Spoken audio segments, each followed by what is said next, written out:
Welcome to The Riff, where writer and investor Byrne and I discuss the major inflection points caused by technological change.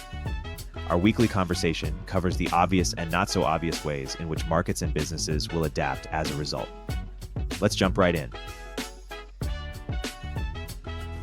Byrne, Vivek just tweeted that he wants to make the USA like Malay. We talked about this many months ago, if what Malay is trying to do in Argentina could possibly be feasible in the US.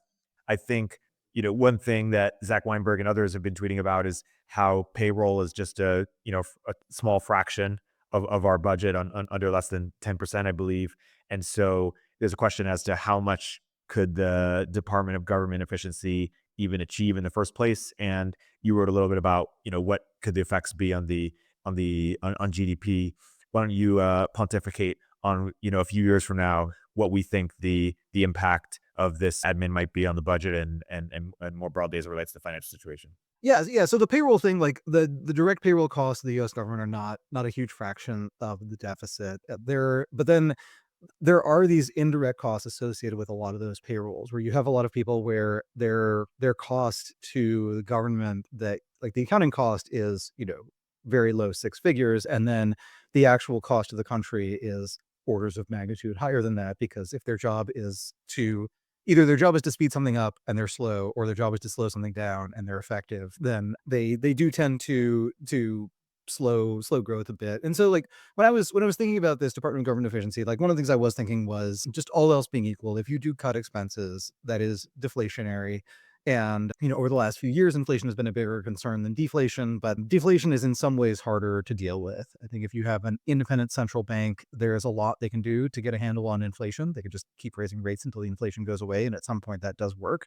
But if there's deflation, there are just limits on what they can do, because the channels that they have to provide capital don't provide capital in equal amounts to everybody. And it's just hard for them to engineer a monetary policy that leads banks and other financial intermediaries to put more cash in the pockets of people who will immediately go out and spend it, which, if you have a deflation problem, that is ultimately what has to happen. There's some combination of that and just productive capacity gets cut until there's something closer to an equilibrium. And also, like, a lot of the rhetoric around Department of Government Efficiency is talking about these really, really tiny projects that do not matter for the budget deficit at all, and don't seem like an especially big problem. There's a general problem in political discourse of decimal point blindness, that pretty much any number that ends in illion seems to just mean a lot to many people. And so, is $1 million studying the sexual habits of some particular species of frog, is that a lot of money for that? Is that a little? Well, it ends in illion, so it probably feels like it's too much. And I don't know, assessing all of those individual studies, it actually seems like that's a case where your return on time is extremely low, because the lazy thing to do is just find the silliest looking studies and talk about them. And, you do that, you come up with your list of like the 24 lamest sounding things, and you kill them all, and you have saved the government, tens of millions of dollars. And that is just like, we don't actually measure the deficit to that many significant figures. So you don't even make a measurable difference if you do things like that.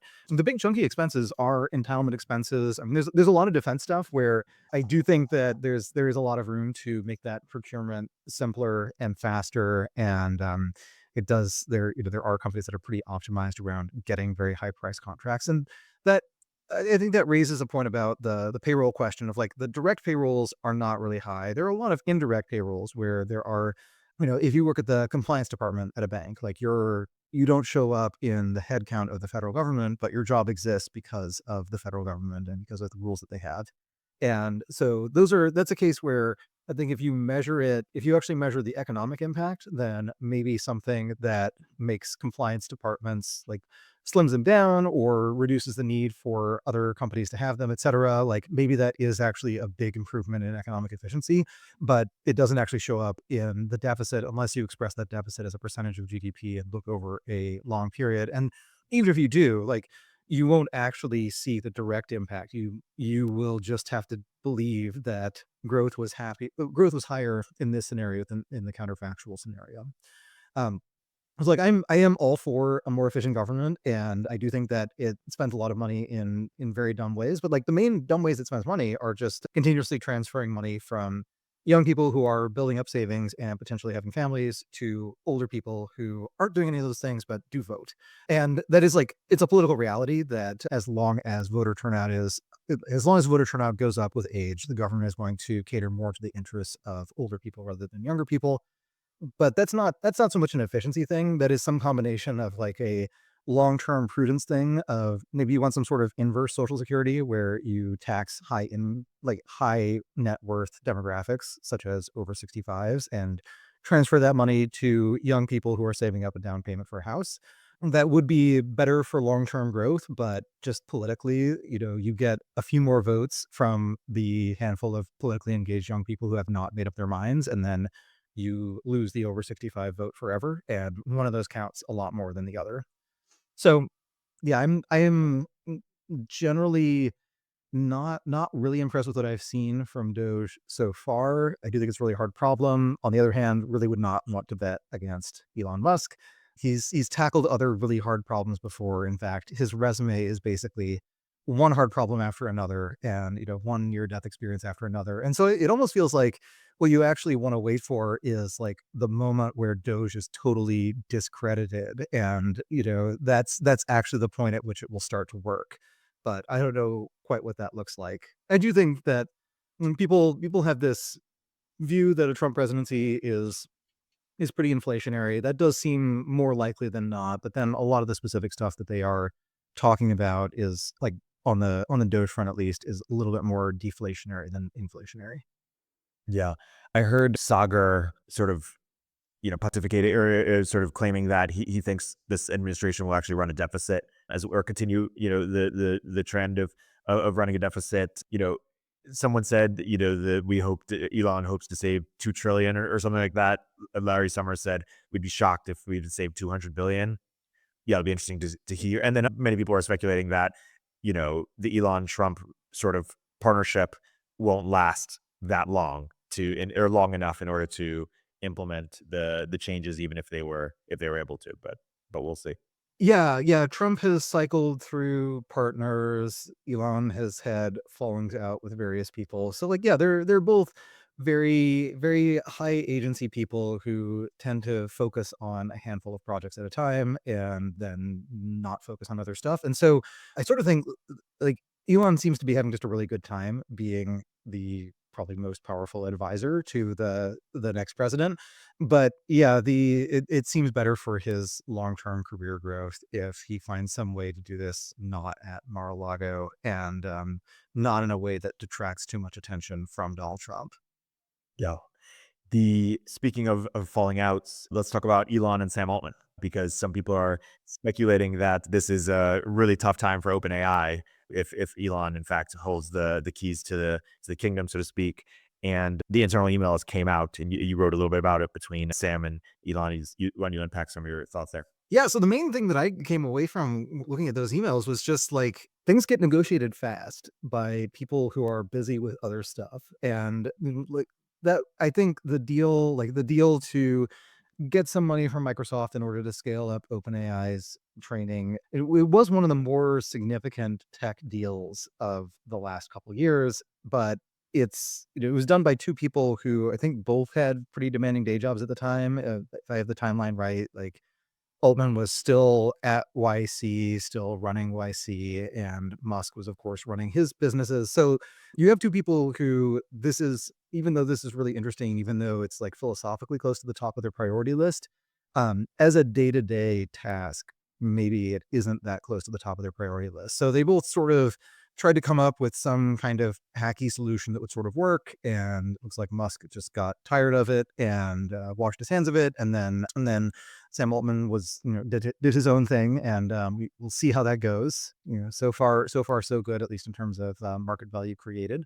But there was this interesting detail about the possibility that Tesla and OpenAI could have merged in some way, because Tesla's doing a lot in AI. They have the budget, they have the GPUs, they already have a lot of staff, they have a lot of unique data. So I think there was an interesting case for that, and that just it feels so that, and then Sam, like the emails allude to, they don't, there, I didn't see an email that actually lays out this plan in detail, but the emails allude to Sam Altman considering an OpenAI crypto offering and Musk being apparently pretty disgusted with that idea back then. And so like history is just really, it's full of weird contingencies. There's a very near possible world where OpenAI is a Tesla subsidiary. Maybe it does worse, maybe it does better. We don't really know. There's a near possible world where there is actually an OpenAI cryptocurrency and people are trading it. It is kind of funny that scams imitate art. So periodically, someone will hack the account of a prominent, hack the Twitter account of a prominent OpenAI person, and they will post a tweet announcing that OpenAI is selling a cryptocurrency. And it's very funny to me that this thing that scammers periodically do when they break into Twitter accounts is something that actual Sam Altman also seriously considered doing back in the day. Well, I mean, WorldCoin was also a crazy idea at one point, and now is actually a real idea. Yeah, yeah, and maybe WorldCoin, and I guess Sam has talked about this, that WorldCoin sets up infrastructure for providing universal basic income in a hypothetical world where we are much richer. Like the mean GDP per capita is way higher because of AI, and median GDP per capita is way lower also because of AI. That we have like a handful of people who have those performance linked equity like units in OpenAI, and they're all billionaires, and there's nothing economically valuable that the rest of us can do. So yeah, it's good to see that he is thinking ahead, that it's not all just like late night negotiations and just like seat of the pants, arrangements with various people. And there are all these little fun little details that email dump. Like there's this point where OpenAI is getting started. They've made offers to a bunch of people and everyone is taking a pay cut, but they believe in the mission, et cetera. And then it turns out that Google is trying to poach every single one of them and offering them massively more. So OpenAI just unilaterally gives everybody a pretty substantial raise pretty much right at the beginning. So like I guess that does indicate that someone out there was taking OpenAI seriously, but it does feel like of all the people involved, like Google was actually taking OpenAI more seriously than many of the people who were making these key decisions for OpenAI. But that's kind of, I guess that is sort of how it has to work, that there's, whenever you, if there's something that you do with your life, like some career track that you get on,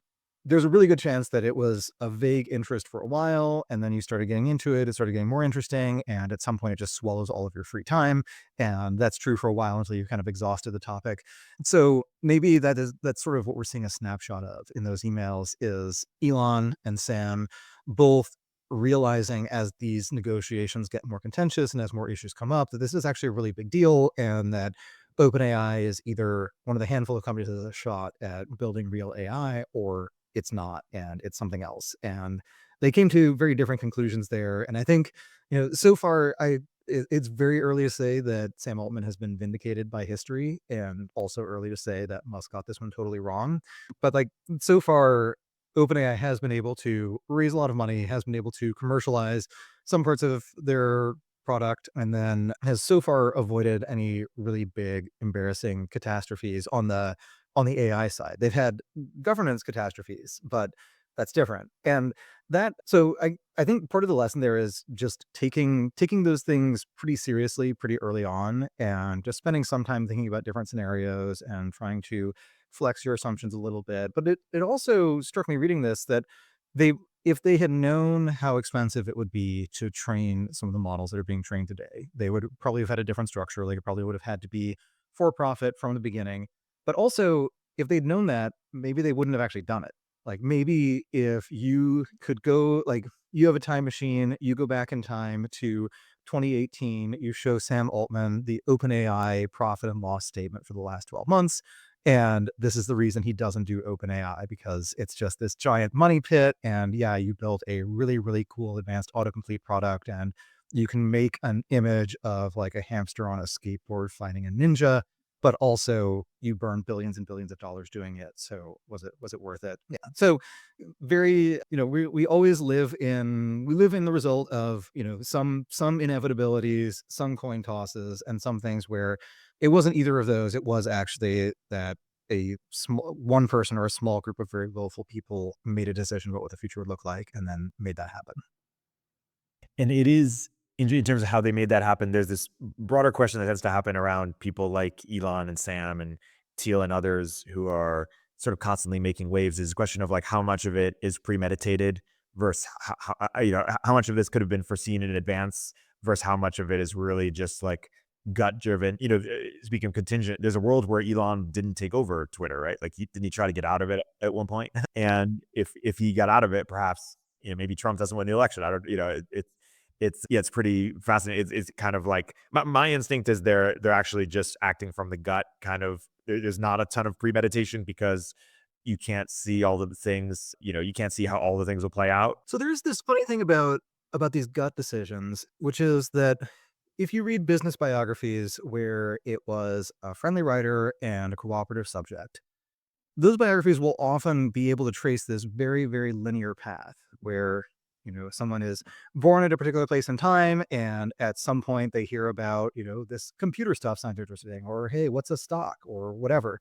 And they get really into it. And then it's just this pretty straightforward path that goes from the kid who could have been that person to the adult who you already have some conception of in your head. And then when you read business biographies that are a little bit less cooperative, and they couldn't get their subject to sit down for an interview, so they talked to everyone that subject has ever done business with and got a lot of off the record quotes from people who say damning things, and on the record quotes from people who sound a little bit too interested in offering really high praise, etc. You tend to get a more complicated story where you could see things moving in a very different direction, and where the things that they worked on didn't really look like they thought they were on a different path than they were actually on. And I think the synthesis for that is that sometimes your gut is some combination of just like you are fated to accomplish something, and you've put a lot of the pieces together even though you didn't really know what you were building when you assembled those pieces.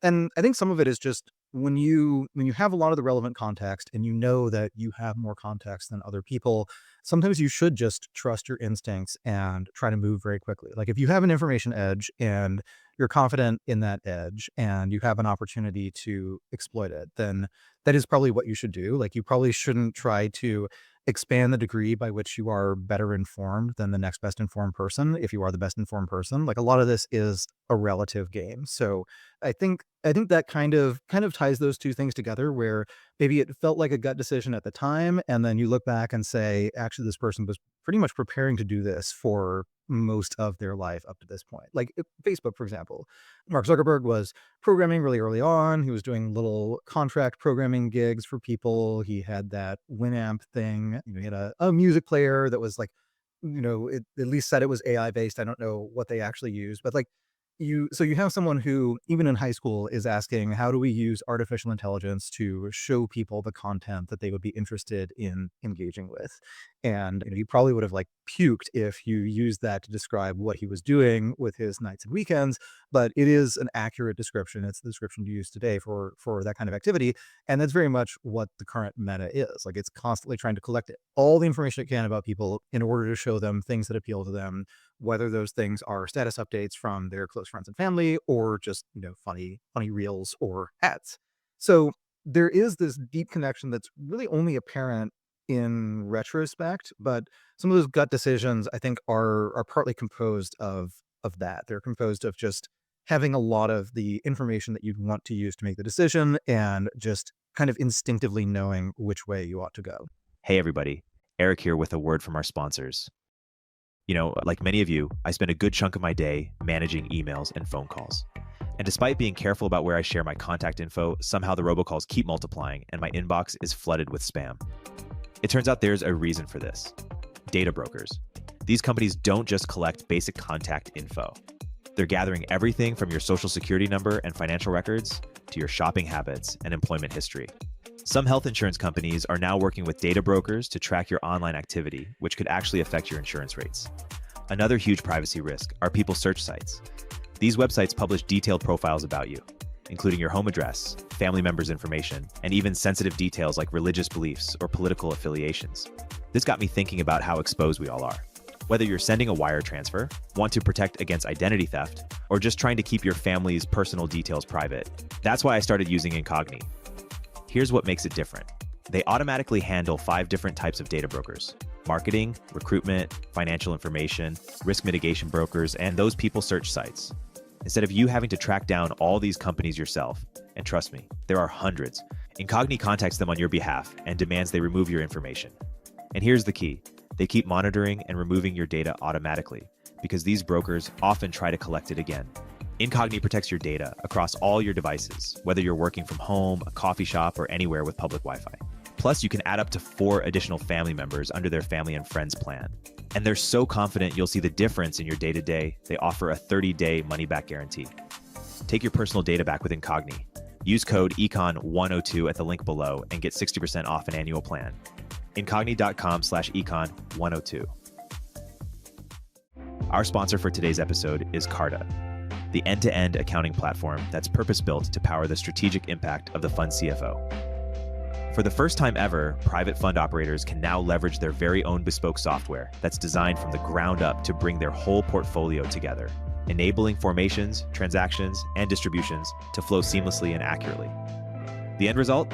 A remarkably fast and precise platform that empowers better strategic decision-making and delivers transformational insights on demand, timely K1s, holistic fund performance data, and so much more. Come see the new standard in private fund management at carta.com/investors. That's carta.com/investors. And relatedly, Thiel made this bet on Trump in 2016, but it's possible he was too early or didn't stick with it enough to get almost like a VC who invests in the first round but doesn't do the pro rata, or kind of gives up on the company, and then the company gets really big and doesn't have as much loyalty to the first investor if they didn't back them the whole time. Because Thiel could be sitting where Musk is right now, where now maybe he's in a good place if Vance has loyalty to him, and maybe it's that's the long-term bet. But in the same way that in tech, being early is as useless as being late, too late. Maybe there's a similar lesson here. Well, the laws of trading has a very good point on this, which is that you will be dissatisfied with every trade. Like every order you put in, you regret, because let's say you like the stock, you put in an order, a limit order to buy 1,000 shares at like a little bit above the current bid. So one possibility is your order doesn't get filled, and the reason that happens is the stock started moving up. So you were right about the direction, you got greedy and set too low a price, so you didn't get any of it, and off it went. I had this happen where I tried to short a stock right after it de-SPACed, and I think it went from like $10 to $35 and change, and I put a limit order to sell at just under 36, and it never reached 36. It just went pretty much straight down from when I put in that order. So in order to save like a very small, in order to save like a couple percent on that trade, I missed taking advantage of the stock pretty promptly dropping by half. So that stinks. On the other hand, if you do the same, you're in the same scenario, you put in your order and it immediately gets filled. What you know is that there is someone who is highly confident that the stock is going down. They are looking for liquidity providers, and you are it. So yeah, you're always, for all the good trades, you could have done more. For all the bad trades, you could have not done it. You don't really know until you actually do the trade, and by then it's too late. Now you just have to do another trade where you have exactly the same regret dynamic. So yeah, I think backing, and I think the other thing is like backing Trump in 2016 was just, or 2015 and 16, it was still like quantifiably more contrarian. Our sample of election outcomes did not include any elections where Donald Trump was running a serious campaign. And so we just had no idea how big the polling error could be and what, how correlated the swings in different states' results could be. And then in 2024, Trump's odds they never got down to where they were ahead of the 2016 election.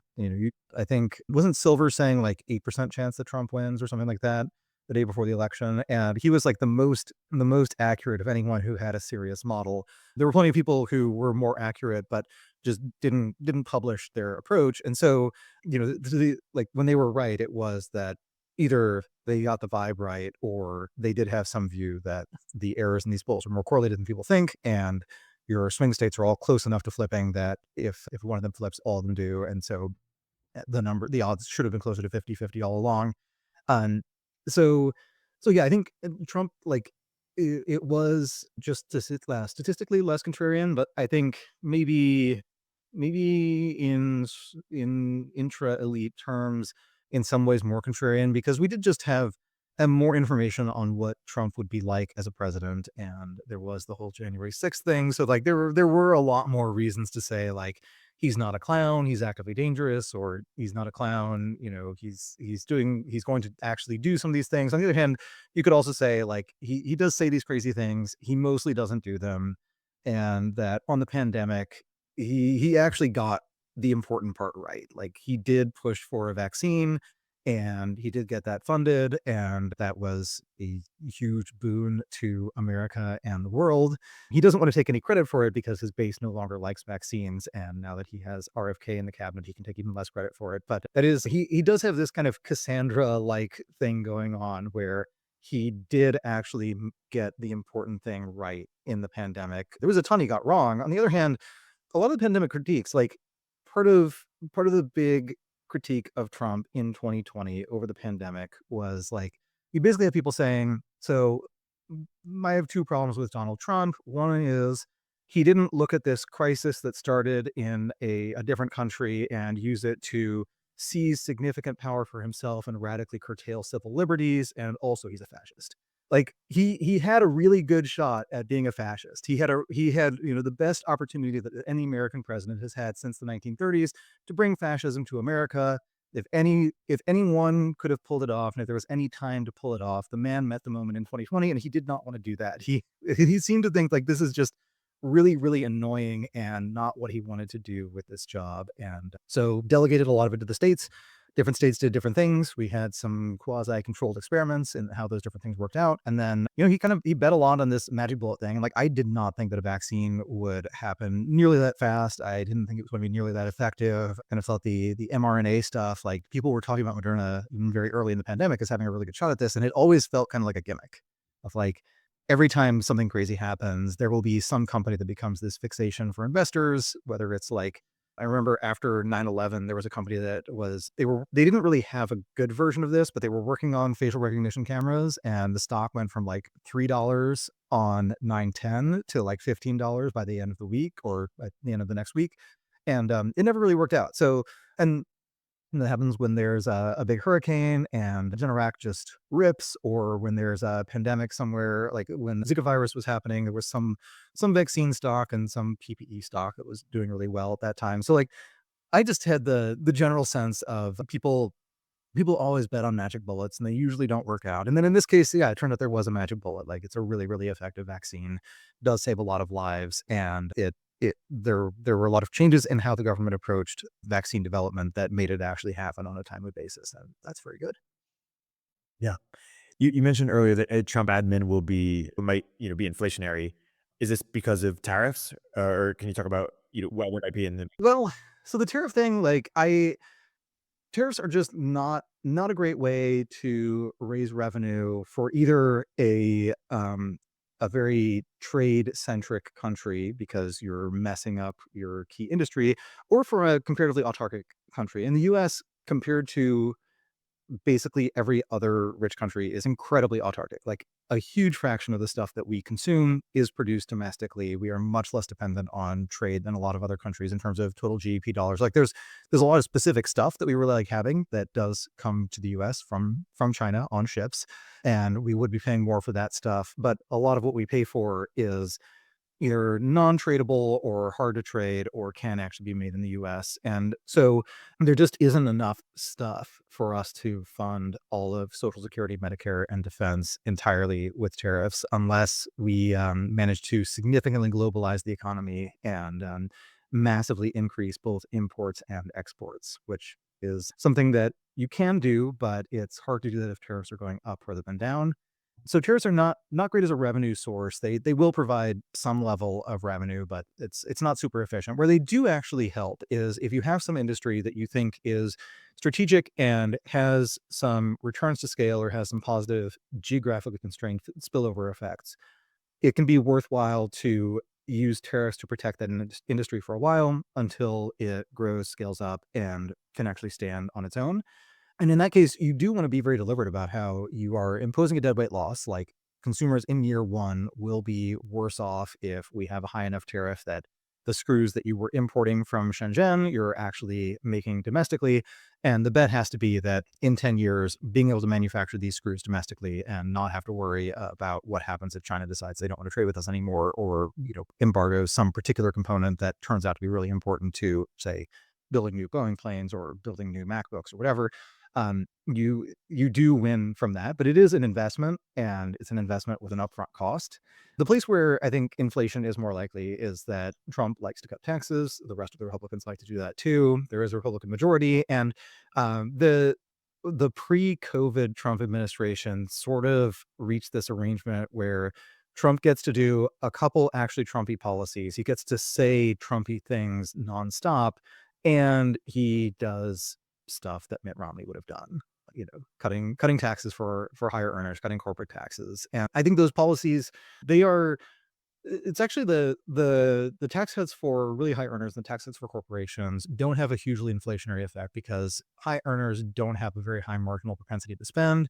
Companies do, they have a variable marginal propensity to spend if you have a combination of even lower corporate tax rates and there's some tariff protection for key industries. Then a lot of corporate America will reinvest its tax advantage profits in those industries, and that's temporarily inflationary and then long run deflationary because it is adding more productive capacity to the economy so we can make more stuff. And so that part, that it's a little bit less inflationary, but I think to pass a tax cut like that, and so sorry for the really rich people, when you cut their taxes, they just invest more. They don't actually consume more, so it doesn't have an effect on inflation. It can affect asset prices, but even that is it's kind of a mixed bag. Like it is a lot closer economically to just having the central bank fund deficits by buying debt directly from the government, where you are making these accounting, like these bookkeeping entries, but they don't actually correspond to real purchases of goods and services. So they just don't have a huge effect on price levels.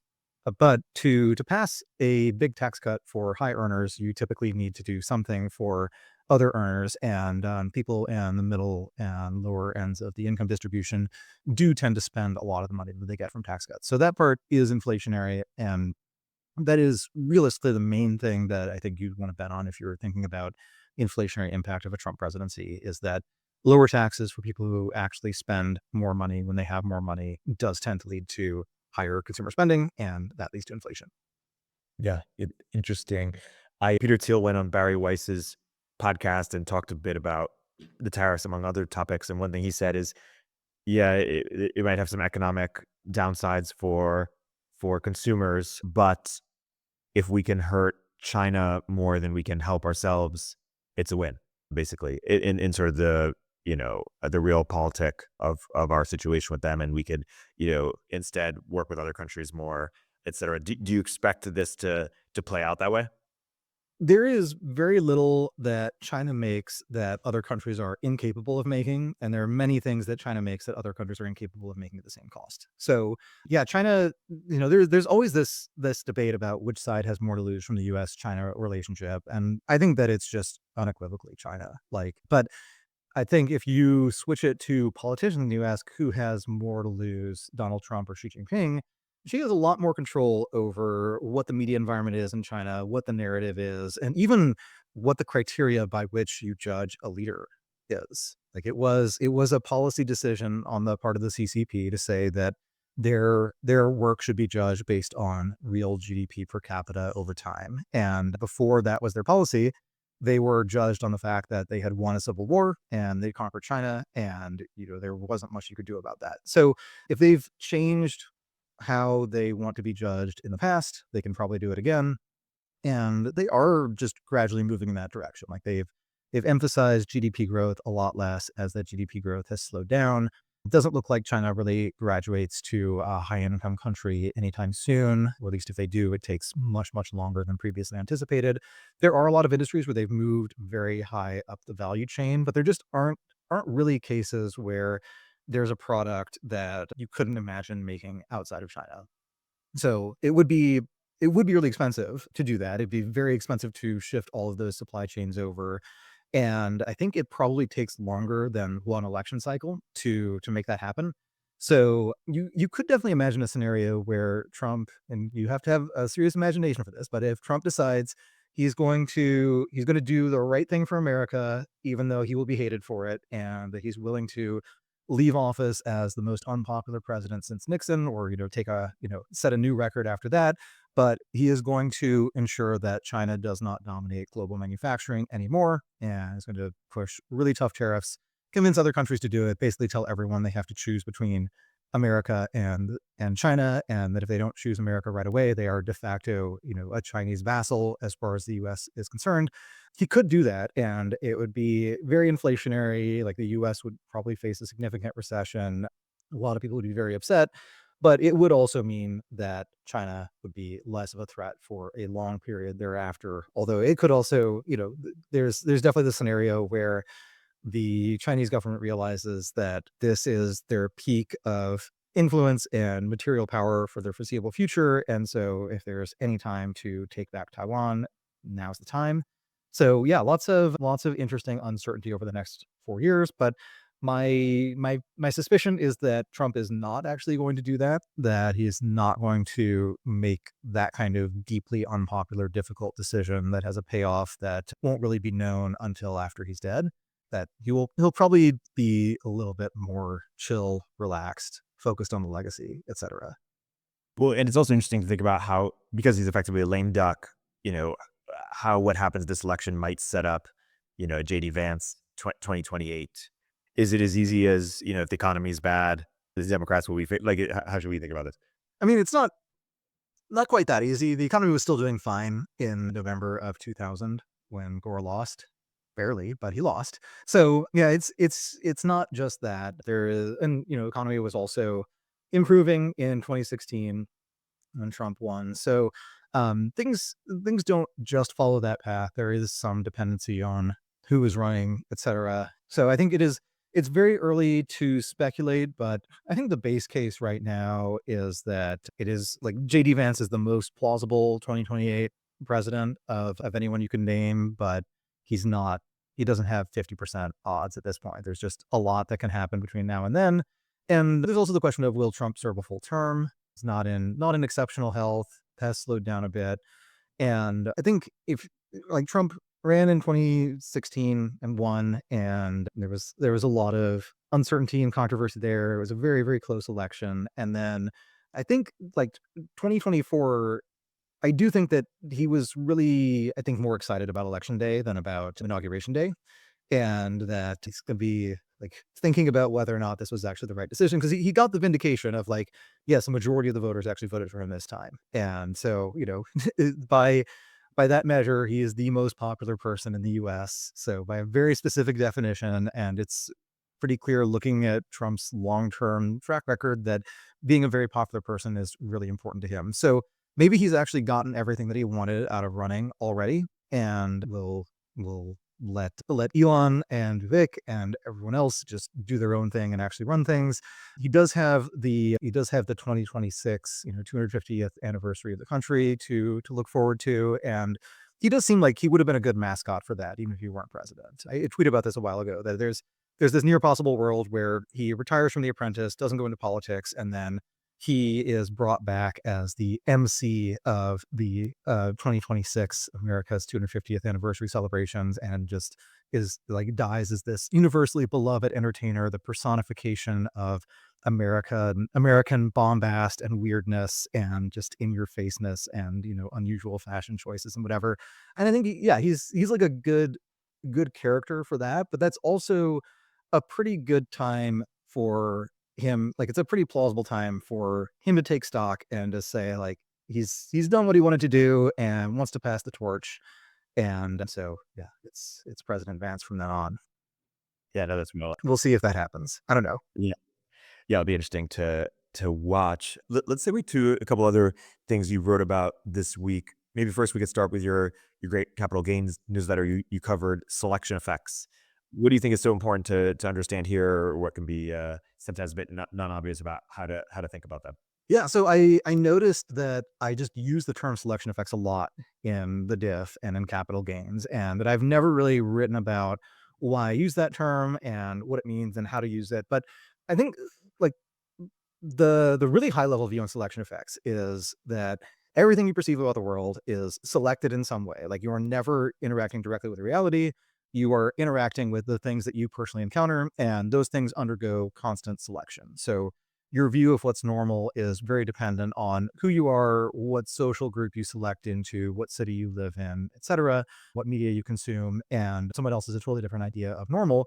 And it's just really easy to fall into this trap of believing that the things that you see day to day are a representation of average reality as it's experienced by the average person. And that's just never true. So in that piece, I ran through a bunch of specific examples of where you should think about selection effects. And that in particular, like, it's very hard to know what average behavior is for a lot of traits, because you will, like, if you, let's say you are in an industry where people are generally pretty smart, your experience is almost certainly that within that industry, there are people who are really, really smart, but kind of flaky or really obnoxious to work with. And, they only have that job because they're brilliant. And then there are other people who are not as brilliant, but they work a lot harder than everybody else. They're really, really friendly, easy to get along with. They do the annoying stuff that has to get done. They're more likely to do it, et cetera. And so you develop this sense that these things are inversely correlated, but actually a lot of that stuff is pretty positively correlated. Like, smart people do tend to be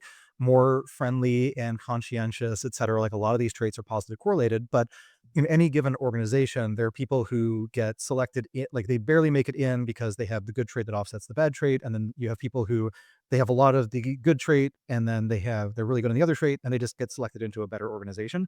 So if you actually see that in your life, all of these things are positively correlated, like the really smart people are also more friendly, and they're also harder working, and they're also more attractive, then you've actually made it to the tail of all of these distributions. But that's almost never the case for anybody. And also, as a corollary to that, the more useful any given trait is, the harder it is to get some kind of arbitrary sample of people who have that trait, because if it's a useful trait, that trait probably keeps them really busy. Like, if you're a really good athlete, then you are probably part of a professional sports organization, and so you're spending some time training, some time playing the game, and you're a very expensive person, you're very scheduled, etc. So normal people are just not that likely to encounter you. And similarly for intelligence, like, there are a bunch of different jobs in different sectors of the economy that select really strongly for intelligence. And so you can kind of get a sense of what smart people are like by having one of those jobs, but you also get a sense of what that particular kind of smart person is like. So, like, someone who is an actuary and someone who is an AI researcher, like, they're both in jobs that are very, very strongly selected for just raw intelligence, but they have a totally different set of stereotypes about what do really, really smart people do. In fact, like, on social things, it's going to be pretty much the opposite stereotype. So, like, I think actuaries have like one of the lowest divorce rates of any job. So their view of smart people is smart people are just very, very, like, a very, very middle class values and very predictable, have pretty normal personal lives. And then OpenAI, your view of smart people is like, they're usually in polycules, but there's a lot of variance in how big the polycule is and how weird the polycule is and how formalized it is, etc. So that I think that sort of forces you to have some level of epistemic humility, that, like, the more interesting your observations are, the less likely they are to apply more broadly than in the narrow niche in which you're actually making those observations. There's also, I guess, going back to the point about how you're disappointed in every single trade you ever make, or you should be if you know what you're doing.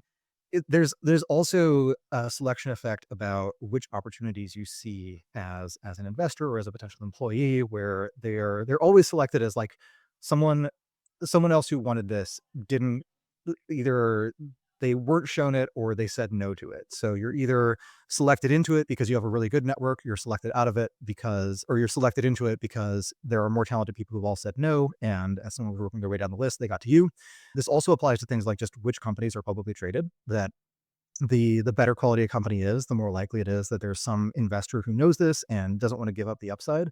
So the companies that do go public, it's some combination of the market is really, really high right now, so they can get a really good price and they should sell and they'll buy back some of that company later, or the company looks better than it is and investors are temporarily enthusiastic about it. And then the maybe one exception there is if it's in an industry where there is a long-standing tradition of equity compensation and the company's been around long enough that their options are getting close to expiring, maybe the company's kind of forced to go public through those circumstances. So the corollary to that, which I didn't go into in the piece, is that you should expect the median quality of public companies in industries that have a tradition of equity comp. You should expect the median quality of those companies to be higher because they will go public for not strictly economic reasons, or for reasons that have more to do with how they pay their employees than whether or not the stock is worth selling at this point. So that is part of why tech has done so well as an investable sector, is that the tech companies were forced to go public at a time when, say an oil company with similar unit economics somehow just wouldn't be tempted to go public. Like, they'd rather just enjoy their profits, continue to reinvest them, grow fast, knowing that they aren't going to run into any big obstacles there, and just be happy with the dividends that they get without ever having to have a shareholder meeting. Yeah. The another it is well put. Another thing you wrote about is why the news business is perhaps the hardest media business in the stack, or not as perhaps monetizable as it used to. As we're both media businesses, we think a little bit about how much should be news versus analysis, and other things, etc. Why don't you talk a little bit about the news portion? Yeah. So the newspaper bundle was a bunch of different things. It was like national and international news. There was local news. You've got sports. You've got business. You've got entertainment. You've got classifieds. And this bundle worked really well, but there were different parts of it that monetized differently. And classifieds did really well as an economic engine, although that is actually a fairly recent thing. So in the first half or so of the 20th century, most big cities had more than one newspaper. And so there was actually price competition on classifieds. And you couldn't jack up your prices arbitrarily, because even if your newspaper has 60% share and the other newspaper has 40% share, like, you can charge 50% more for your ads. That's fine. But you can't go much beyond that. Like, no one needs total universal coverage for their classified ads.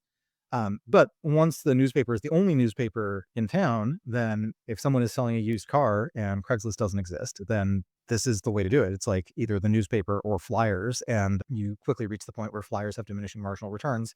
So for a while, they had a really good economic engine where people would buy the newspaper because they wanted different parts of that bundle. And then they would also, like, there was a lot of ad revenue from local businesses that had few other options, and then from classified advertisers who had basically no other options.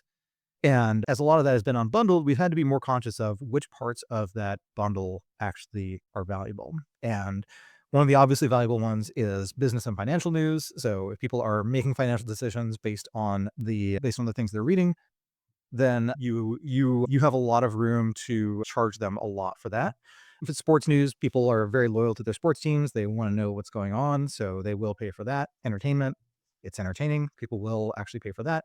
And then, like, hard news about national and international developments. Well, most people don't have a very close attachment to an arbitrarily selected country. So sometimes there's a country where a lot of people have opinions and the news is important because of that, or there is just something happening and everyone wants to talk about it. But advertisers don't always want their ads shown. They don't want their brand name right next to some really horrific, tragic story. So maybe it doesn't monetize as well. And those important news stories, they tend to be good for one side politically and bad for another side politically. And so if you are just going straight down the middle, you are always either irritating all of your Republican readers or all of your Democratic readers, because you're telling them things that they really don't want to hear. And a better model just financially is you pick a side and you just tell that side everything it wants to hear, and you absolutely never mention any story that makes your side look bad. And that model has worked reasonably well. Like, Vox seems like a pretty solid investment that has done well over time, and has its franchise, etc. There's plenty of that on the other end of the political spectrum too. But that kind of shades into commentary rather than pure hard news.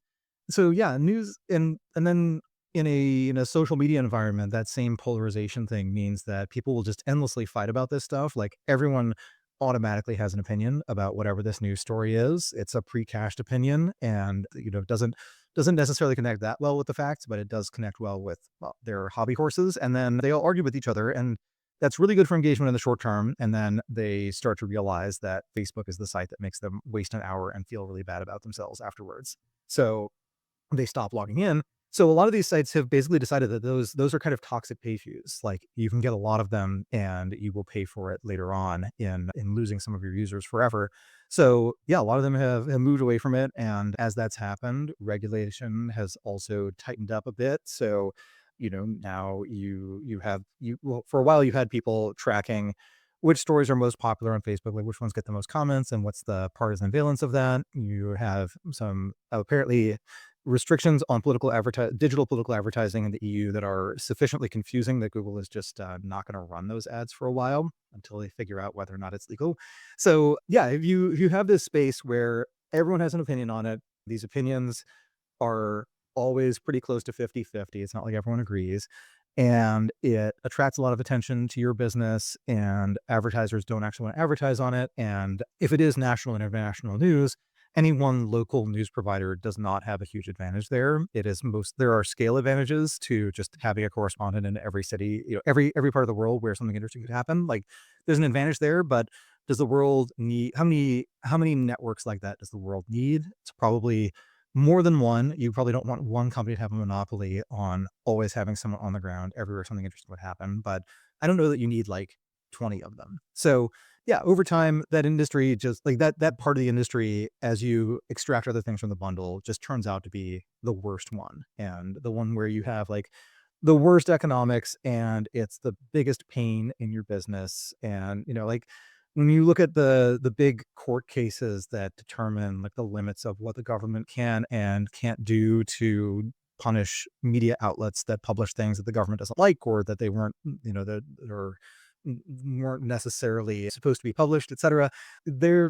There aren't a lot of those that cover the sports pages or entertainment pages. Like it's typically the hard news stuff. Like it's Watergate and not a celebrity divorce that causes a lot of these precedents. So yeah, if you can get away with it and you're running a profit maximizing news business, do everything except actual news, and you'll probably be better off.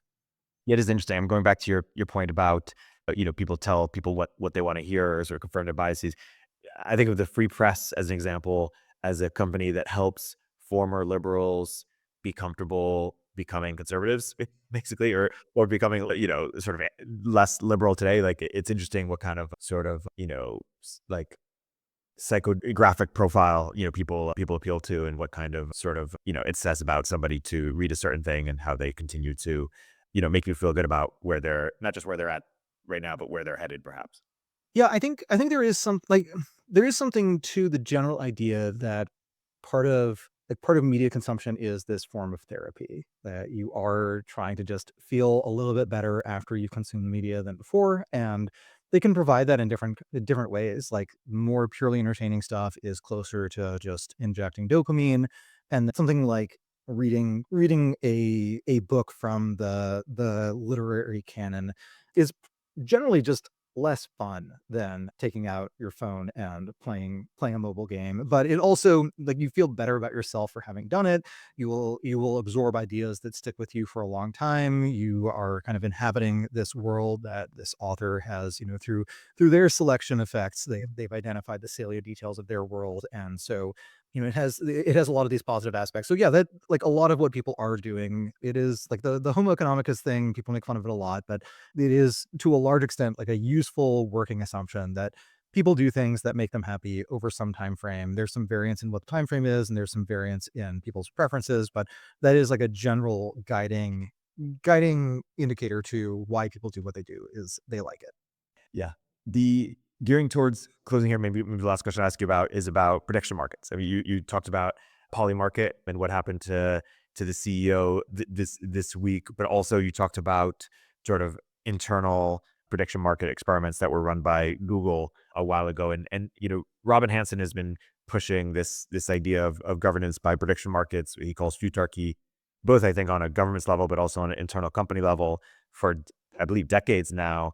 But he says that people don't want to adopt it because it might make them look bad, or they have other reasons beyond sort of optimizing the success of their organization. Do you have any commentary on Robin's analysis, or the broader idea? Yeah, I think he's happy. I think it raises a really interesting question, because there are a lot of cases where there's an idea that sounds like a good way to run an organization, but it would make some people uncomfortable. And that could be anything from we're going to have quantifiable goals for everyone, and we're going to give people bonuses if they reach their goals, and we're going to fire them if they don't. Or like we will have a norm in our company that you can always raise concerns, and that, if the CEO is wrong and that the CEO sends a company-wide email and makes a mistake, like you can reply all and correct the CEO, and that's fine and praiseworthy. Like this is something that Bridgewater has said is true, and there are questions on how true that actually is and how politicized that is. I have also read some anecdotes about early PayPal, but this was also true, that people would just reply all to their manager's manager and say, "This is stupid, here's why," and get praised for it. So like that stuff seems to work. It seems like it should work, and yet a lot of large successful organizations, people are not quite that blunt, and there's not quite that much information sharing. And so maybe like one possibility is that we have a finite supply of really, really disagreeable people who are willing to earnestly argue about that stuff, and they don't have hurt, their feelings are not especially hurt when someone argues with them, because that's just what you do. And, once that supply of people, they all work at these organizations, and then everyone else works somewhere else. But maybe there is actually some value in not widely sharing information and in making slightly suboptimal decisions that do keep people happy. I hope that's not true, because I would definitely thrive more in a world where you can argue and don't just have to agree with everybody. But it also seems just empirically hard to defend the claim that more openness and more disagreeability is always going to lead to better decisions, because if that were true, the world would be ruled by much more obnoxious people. And then, yeah, that the piece I linked was this backstory of some of Google's internal prediction markets, and this was the exact problem they ran into, was that these prediction markets give a real-time live view of everyone's best guess as to whether or not project X will be delivered on time, whether or not customer Y will actually sign this new contract, etc. And maybe a lot of people just did not actually want a real-time metric of whether or not they were succeeding. It's a lot more stressful. And there is this return smoothing thing where if you are running a sales team, and let's say you have some quarterly goal, and that's when the check-in happens. If your first month doesn't do that well, maybe there are some levers you can pull. Like maybe you can push people to work a little bit harder. Maybe you can cut a slightly better deal with some customers. Maybe you can tell someone, please sign by the end of this month, and we'll make it up to you next time you renew, etc. Maybe people want that level of flexibility, and they just don't have it if there's a prediction market. And so if in the absence of a prediction market, the implicit graph of will this work or will it not work is always just a straight line to either 100% yes or 0% yes. And that straight line is just a lot more comfortable for people to deal with, especially if it goes straight to yes. It's also possible that prediction markets make it harder to sandbag. So if you have two managers and they both have their goals for the year, and the prediction market opens up, and for one manager, everything's 50-50, or it's like one thing's 70-30, one thing is 20-80, etc. It's a big mix. And then for the other manager, it's like everything is between 85 and 95% going to happen. Well, that for that manager, they're just sandbagging. Like they just picked very, very low, easy to clear goals. And so if you have a prediction market and you are predicting goals that are some specific person's responsibility, then for the company, it's probably optimal to set goals where they average out to 50-50 once you weight them by importance. But if you actually have a set of goals where the reasonable expectation is your odds of hitting any one of them is about 50-50, then it's very stressful. Like half the time you will have failed your goals at the end of the year. And a lot of people just dislike that feeling of, I spent a year working on this and I failed. And when you look at, say, how companies issue guidance to investors, they will typically issue guidance that is below what they think they can do, and it's often by a very predictable margin. And there's this implicit understanding that the company's going to say, we'll earn 46 cents a share next quarter, and analysts are going to pencil some things out, and they're going to guess that the average expectation is actually 48 cents, and the company is actually going to hit 50 cents, and 50 cents was the company's internal estimate all along. And Netflix says they don't do that, but they've had just really, really good results over the last decade or so. So it's hard to say if they are actually secretly sandbagging or if they just keep just destroying expectations. And I think the success of Netflix is maybe evidence that a little bit more disagreeability, a little bit more of a data-driven approach does actually help, even in businesses that are very connections-driven, like media. But it is also just striking that companies seem a lot nicer, and people within companies seem a lot nicer than is truly economically optimal. And so maybe there is an ongoing cost to meanness. And maybe if you select the right group of employees such that they're all very highly tolerant of meanness, you have like a less pleasant day to day, but your company does achieve enormous success. Yeah. And on that note, perhaps that's a good note to wrap on as we're at time. But this was a great discussion on what Elon and Trump could look like, OpenAI, media, prediction markets, sort of tariffs, inflation, and more. Byrne, as always, until next time. Yes, indeed. All right. See you next time. Thanks for listening to The Riff. Please go follow and subscribe, give us 5 stars, and check out Byrne's excellent newsletter, The Diff, if you haven't already.